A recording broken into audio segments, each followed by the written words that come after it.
Hey, what up? This is the man so nice, name me twice, PJ the Flash, and Tay all day. And this is a flash forward 60-second review, where we review something in 60 seconds, a food product, or it's Hardee's. Not a fan of Hardee's, but they have a Nashville hot sandwich and tenders, and we're gonna get into it and try. Tay has Nashville tenders.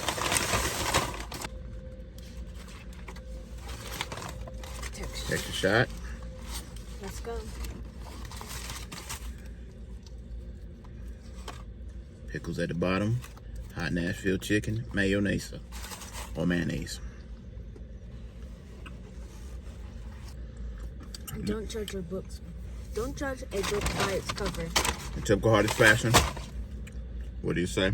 In the trash. In the trash. Not worth it.